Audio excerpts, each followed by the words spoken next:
പ്രസവം എളുപ്പമാകാനുള്ള ആത്മീയ വഴികളെക്കുറിച്ചാണ് ഞാൻ പറയുന്നത്.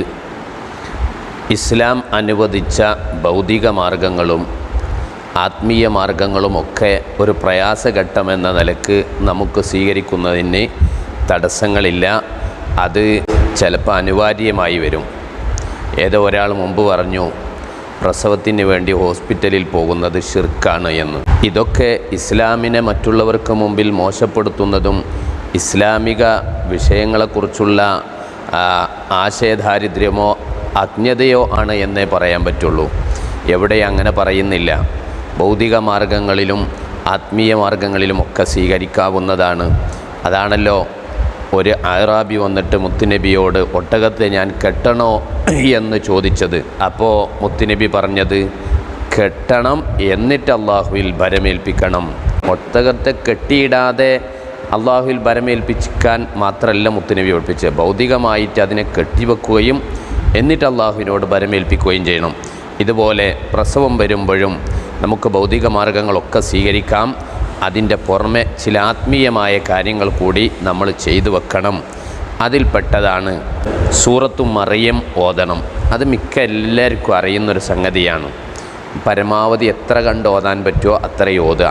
കാരണം മറിയം ബീവിക്ക് വല്ലാതെ പ്രസവ സമയത്ത് വിഷമം തോന്നിയ ഘട്ടത്തിൽ അല്ലാഹു തആല അത് എളുപ്പം ചെയ്തു കൊടുത്തതിനെക്കുറിച്ചാണ് ഖുർആനിൽ പറയുന്നത്.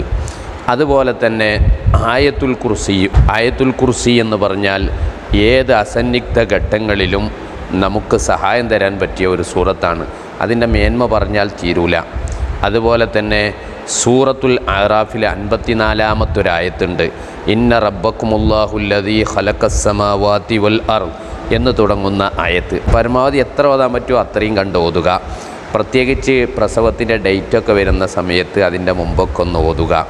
അതുപോലെ കുല്ലഅഊദു ബി റബ്ബിൻ നാസ്, കുല്ലഅഊദു ബി റബ്ബിൽ ഫലക്ക്, എല്ലാ ഷർറുകളെയും മുത്തുനബിക്ക് സിഹർ ബാധിച്ചപ്പോൾ അതിൽ നിന്ന് രക്ഷപ്പെടാൻ ജിബ്രീൽ അലൈഹിസ്സലാം മുഖേന അള്ളാഹു പഠിപ്പിച്ചു കൊടുത്ത 2 സൂറത്തുകളാണ് മുഅവ്വിദത്തൈനി, കാവൽ തേടപ്പെടുന്ന 2 സൂറത്തുകൾ എന്ന് പറയുന്ന ഈ 2 സൂറത്തുകൾ നമ്മളെല്ലാ വിഷമത്തിലും നമുക്ക് ഓതാൻ പറ്റും.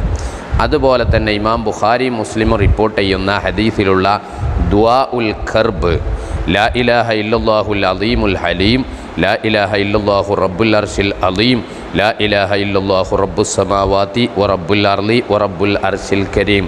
ഈ കാണുന്നത് കൃത്യമായിട്ട് നമ്മുടെ എല്ലാ വിഷമുള്ള സമയത്തും ചെല്ലാം. പ്രസവവും ഇപ്പോൾ ഒരു വിഷമുള്ള സംഗതി തന്നെയാണ്. പഴയ കാലത്തൊന്നും അങ്ങനെ അല്ലായിരുന്നു. അപ്പോൾ നമുക്ക് അതിന് വേണ്ടി ധാരാളമായി ചൊല്ലാം.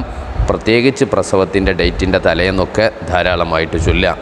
സൂറത്തുൽ അംബിയായിലെ 87-ാമത്തെ ആയത്താണ് യൂനുസ് നബി അലൈഹിസ്സലാം മത്സ്യത്തിൻ്റെ വയറ്റിലാകുമ്പോൾ ധാരാളമായി ചൊല്ലുകയും ആ ദിക്ർ ചൊല്ലിയിട്ടില്ലെങ്കിൽ യൂനുസ് നബി കാലാകാലം മത്സ്യത്തിൻ്റെ വയറ്റിൽ കിടക്കേണ്ടി വരുമെന്നും ഖുർആൻ പറഞ്ഞ ആ ദിക്ർ വലിയൊരു പ്രാർത്ഥന കൂടിയാണ്. ലാ ഇലാഹ ഇല്ല അൻത സുബ്ഹാനക ഇന്നി കുന്തു മിനൽ ളാലിമീൻ. ഇത് എത്ര വർദ്ധിപ്പിക്കാൻ പറ്റുമോ അത്രയും ആത്മീയമായ ഒരു മെഡിസിനാണത്. അതുകൊണ്ട് ഈ കാര്യങ്ങളൊക്കെ പറഞ്ഞത് മുത്തുനബിയുടെ ഹദീസിൽ നിന്നും വിശുദ്ധ ഖുർആനിൽ നിന്നുമാണ്. ഖുർആൻ ശിഫയാണ് എന്ന് വിശ്വസിക്കാത്തവനെ സംബന്ധിച്ച് അവനെ മുസ്ലിം എന്ന് പറയാൻ പറ്റില്ല. അപ്പോൾ ആ ഖുർആനിൻ്റെ ആയത്തുകളും ഹദീസിൽ അള്ളാഹുവിൻ്റെ റസൂൽ പഠിപ്പിച്ച ഈ പ്രാർത്ഥനകളും ഒക്കെ നമ്മുടെ പ്രസവത്തെ എളുപ്പമാക്കും. സഹോദരിമാർക്കൊക്കെ എത്തിച്ചു കൊടുക്കുക. അവരൊക്കെ ചൊല്ലിയിട്ട് അതേസമയം ഹോസ്പിറ്റലിൽ അതിൻ്റെ ക്രമത്തോടെ പോയിക്കോ, അതൊന്നും തെറ്റല്ല. അല്ലാഹു തആല നമുക്ക് നല്ല മക്കളെയൊക്കെ തരുമാറാവട്ടെ. നമ്മളെ മക്കളെയൊക്കെ സ്വാലിഹീങ്ങളാക്കട്ടെ. അസ്സലാമു അലൈക്കും വറഹ്മത്തുള്ളാഹി വബറകാതുഹു.